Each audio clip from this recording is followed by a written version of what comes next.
Welcome to my new blog. તો આજે હું તમને માવાના ગુલાબજાંબુની રેસીપી આપવાની છું.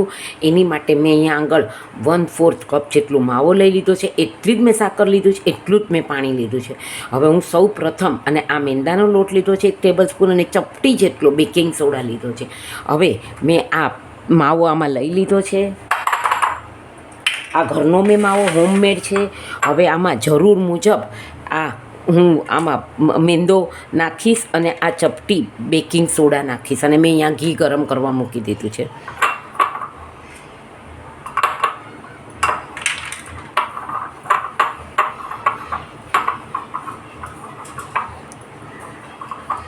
અને આ મેં બેકિંગ સોડા પણ નાખી દીધો છે. જરૂર પડશે તો હું હજી થોડોક મેંદો નાખીશ આમાં. હવે આમાં જરાક અમસ્તું ઘી નાખીશું. આમ તો વાંધો નથી આવતો. મેં 1 ટીસ્પૂન મેં આમાં મેંદો નાખ્યો છે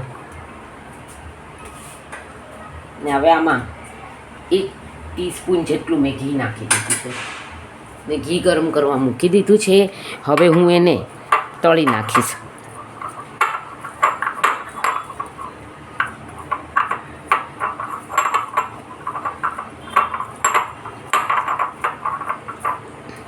તો તમે જોઈ શકો છો આપણા એકદમ સરસ ગુલાબજાંબુ વળે છે.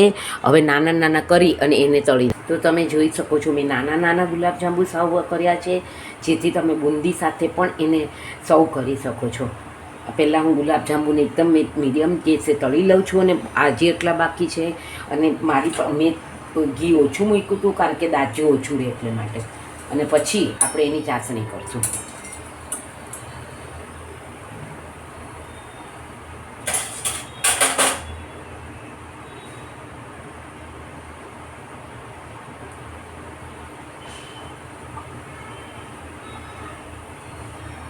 તો તમે જોઈ શકો છો આપણા બધા ગુલાબજાંબુ તળાઈ ગયા છે. હું એમાં જ ચાસણી કરી નાખીશ. એટલે મેં જેટલો માવો હતો એટલું જ મેં આમાં ખાલી હું સાકર ઓગળવા દઈશ.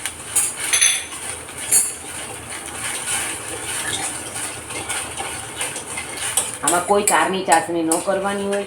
આમાં ખાલી સાકર ઓગળે એટલે આપણે ગુલાબજાંબુ નાખી દેવાના હોય. તમે જોઈ શકો છો કે આપણી આ ચાસણી થઈ ગઈ છે. આપણી સાકર ઉઘડી ગઈ છે. આપણે એને કોઈ તારની ચાસણી કરવાની નથી.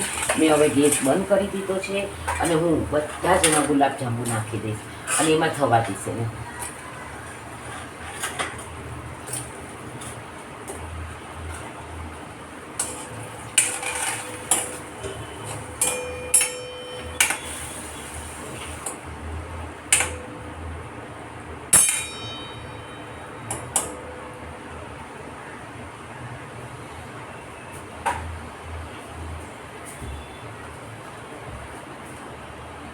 તમે જોઈ શકો છો કે આપણા એકદમ ફાઇન ગુલાબજાંબુ થઈ ગયા છે અને આને તમે બુંદી સાથે સર્વ કરી શકો છો.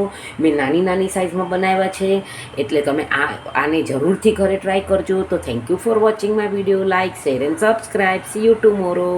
નવી નવી રેસીપી જોવા માટે મારી ચેનલને જરૂરથી સબસ્ક્રાઈબ કરો.